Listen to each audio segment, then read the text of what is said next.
Ready to rock and roll. Oh, I'm ready. I'm born ready. So is he. You got a name for that guy? Steve. Do you Yeah, Steve. every space marine that you own is Yeah, just his named name's Steve. Yeah. Okay. They're all named Steve. This is Steve. Yeah, I know. This one's. I've met him. And then this one's also Yeah, Steve. I know. I met him before. Steve. Yeah. Okay. Yeah. What about that guy? Steve. That's my name's Calgar, though. That Steviest Cal Steve. Oh, God. I guess there's no good way to make that work. No, there's not. You get to see the Emperor sitting in his chair like, stop it! Oh my God, it's just horrible. No!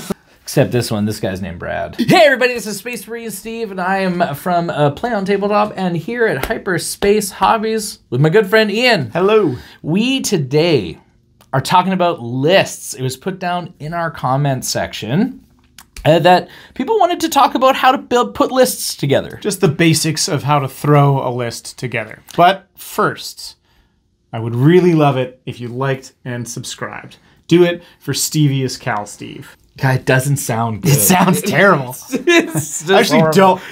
don't sub do it. because it's Steviest Cal Steve. Don't sub.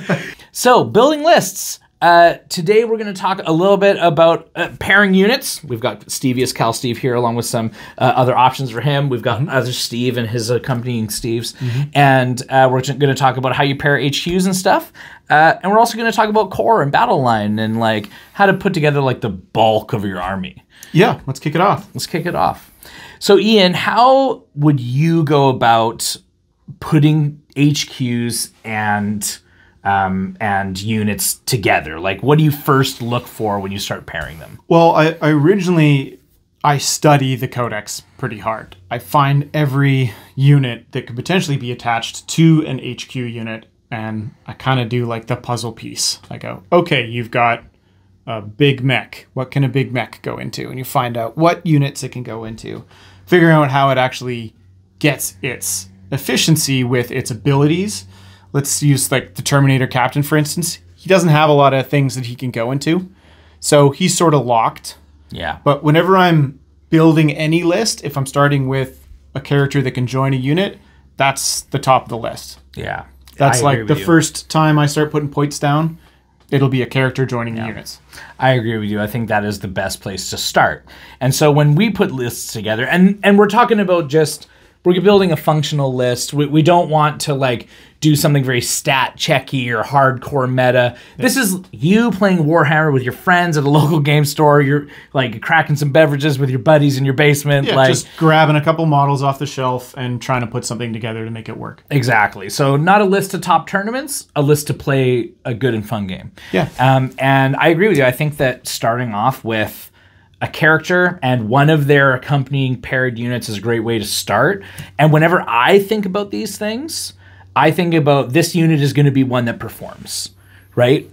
Because a character is an investment, right? They, cost usually between 80 and like 150 points, like someone in that ballpark. And when they go with a unit, I really want that unit to fulfill, like really represent that investment. Yes. Right? And so a really good example of that here is actually this Terminator with accompanying Terminators, right? Terminator Captain, all these Terminators. And this unit here, I know with a Captain, they can perform. They can kill units. They can hold objectives. They can really like bully my opponent. They can pressure objectives. They can do whatever I want them to do. So they're one of my performers. That's how I look at characters going into units, is I want the unit to perform on the battlefield and do well. In your opinion, is the best way to get the maximum of efficacy out of unit pairings? It all comes down to the unit's ability. Like, for instance, with Calgar. Yep. Or Cal Steve. He can either go with the, like, let's say, for instance, one unit he can go with is the Eradicators, which are a good unit. They allow you to, he gives them the ability to advance and still shoot their weapons, and also advance and charge and fall back and charge. They're really good. Which is insane. His multipliers are crazy. But they would only benefit from one portion of that, because their close combat is not really where you want them. Yeah, they got like a knife. Yeah, they're just going to be like punching stuff or swinging their guns. Yeah. Whereas if you put in these Aggress Steves, I love it. I love it. We're trying something. They get the full bonus. They can all advance. They can all shoot their guns, whether they're flamers or aggressor storm gauntlet thingamajigs, and then get the bonus for the charge. Yeah, so figuring out what your HQ does, and this might also be like figuring out what your HQ does and then finding that enhancement that kicks off another part of that ability. That might be how you kind of puzzle piece them into a particular unit to get the maximum effectiveness of that unit. Yeah. Like Calgar with these guys isn't bad for other reasons because he now gives them close combat punch. Yeah. Where they're not a unit that does close combat. But now you got Calgar and some boys in there to start stirring it up if you need combat to be a thing that they're going to be good at. Yeah. I, though, usually would just choose this option just because this is a full deletion. Like, they will delete units. Yeah. Whatever they're up against with Oath of the Moment and Calgar in the unit, yeah, they're going to delete it on the charge. So just I'm thinking about this now as you're talking about it. And so basically what you've kind of said, to summarize it for myself, is when you put a character in a unit, it can kind of go one of two ways. The first way is you take whatever they do already and you amplify it a lot. So aggressors are good at shooting and good at combat, and Calgar takes both of those things and amplifies it. Right. The other option is you stick a character with a unit, so Calgar with the Eradicators, to shore up or give them the ability to do something that they would not usually be able to do. And absolutely shore up something that a part of them that isn't so powerful. Exactly, right? So another example of something like this could be like, okay, I have a unit of Hellblasters which have phenomenal output but are particularly squishy, right? However, if you put an Apothecary or a Librarian with them, the Apothecary will bring models back to life, or the Librarian will dish out a 4-up invulnerable save, making them a little bit more survivable. Yep. So, or if you wanted to go the damage output route, Lieutenant. Put a Lieutenant in there. Yeah, I for see the where you're lethal going. hits. So definitely mixing and matching and finding a feel for where you want to put your characters is probably the cornerstone of the start of any list. It is the most important thing because this is where all the big moves usually happen on the tabletop. I like it. Is when it comes to characters and their adjoining units. I love it. Where to next? Let's say I've figured out that I want to put Calgar with these aggressors, right? And this is going to be the start of my list. So now I've got some really good combat punch. I've got a little bit of shooting in there. Next comes trying to find like the core of your army. Your core units should be ones that are fairly reliable, fairly durable, are good enough to do some secondaries, and also you don't really need them to be those top performers. Yeah, they don't have to, right? Their main goal is to very simply like sit on objectives, hold objectives, and you could use them for other things like screening. You could use them for actions here and there. But they usually also will have like a reasonable OC. Like a lot of battle line units will kind of come stock with like an OC of 2, which is a really good objective holding number. Absolutely. And for Space Marines, we're going to use Space Marines as kind of like the example. So for Space Marines, these are things like Assault Intercessors, Heavy Intercessors, Tactical Marines. And these make up like kind of like the core of your army. It's not the majority of your army.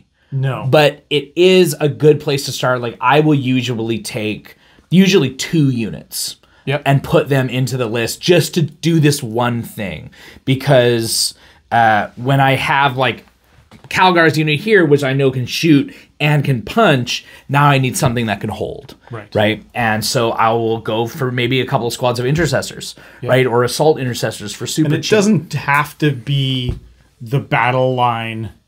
Like, they don't have to be actual battle line. Like, infiltrators kind of fill this role too. You're not really running up the table and clobbering anything with infiltrators. No. But they do something that other core and battle line, sort of this style of unit, what they're good at is screening things out. Yeah, they're great. And that's another important thing to be doing with your battle line and your objective holders that are sitting in the back, is not just have them willy-nilly thrown onto the table. Yeah. You should be measuring out 9 inches from your corner edges to make sure nobody can come in there. Yeah, totally. And it's good to define roles, right? What you don't want in this scenario is I never want Calgar's unit to be serving the role of one of my battle line or core units. You don't want those guys doing a secondary objective. No, I want them, you know, moving and shooting and assaulting, right? Like that's what I want. And my intercessor squad that cost me 80 points and they can't kill anything even if they try real hard. Yep. I want them to hold my objective. I want them to screen my backfield. And that's the role that I've decided to give them when I have slotted them into the army. Exactly. Yeah. Right? And these are the two places that I think that you should kind of start. Pair a HQ with a unit so that this unit performs for you in some way, right? Whether that is amplifying abilities that they already have or their output or shoring up something that they're not quite good at. And then after you've selected one or two, like I usually go with 2 units that I really want to perform, like pair with characters to start with, and then I'll move on. Do you have any that you start with? Like how many characters do you usually start with? It would definitely depend on the lists. The Space Marine lists I've been writing recently have been very character dependent because I just kind of want to start messing around with some of the enhancements. Sure. But I usually would build a list with characters in mind, let's say 2 or maybe even 3. And then once my list kind of reaches the end where I got a couple hundred points kicking around, I usually come back and revisit the characters. Okay. Double check the list from top to bottom, kind of inspect, do I need that character? Yeah. Because then you can go, if I drop 100 points off of that, all of a sudden that last 100 points that I had is now 200 points. Yeah. And that can be like, okay, now I'm throwing down a Redemptor and this is starting to look like a better list. Subsequently, it can be the opposite. And you go, you know what? You know what this list needs? It needs another Terminator captain in a squad of Terminators. Yeah. Like, sometimes I think starting a list with this and also ending a list With this. with the character, the enhancements, and what units that they can go in. Just because you never know, you might have that perfect allotment of points to go, yeah that's a lieutenant. Might as well throw him in there. Yeah, and sometimes you do reach that point in the list building process. So being flexible on when you kind of put this together is a good thing. But we do suggest starting here, even if it's just 1 or 2 units, right? So that you get an idea of what you want your list to actually do. And then moving on to the core, picking, I would say at least 2 units. For battle line? For battle line core, or kind of, or whatever, objective-based units, screening, etc. I would never leave home without at least 2. Like, a lot of my armies will have either 1 squad of intercessors, 1 squad of infiltrators, right? And I usually pair kind of those 2 things together. I think that you should try and put in at least 2 of these core or battle line units. Would you agree with that? Yeah. Yep. Yeah. I think 2 is the number to start with. And then you see what happens. You might need to cut one to put in a little bit more power, or you might need to add another one if you feel like that's something the list is lacking. And also depending on what army you're playing, sometimes your battle line or your core units are a little bit more powerful. Yeah. And so you can kind of lean into them. Or sometimes they're really, really weak and you just abandon them altogether. Yeah. So this is just the generals. It's just the basics. Yeah. It's not a set in stone. No, it's definitely none of it is set in stone. Preference for us, especially when we're playing Space Marines. A little bit of that. I know when I'm playing demons, I always add at least 1 unit of battle line. Almost always 2. Yeah. Just because of their kind of trickiness on the battlefield. Totally. So if you could please throw down in the comments section, how do you start building a list? Join our conversation down in the comments section and tell us where you start. What do you like to put in? Is it all based on rule of cool? Have you got 1 or 2 units you always include or start with? Let us know. Let's keep the conversation going. From all of us here at Hyperspace Hobbies, have yourselves a great night. Steve! Yeah, Steve!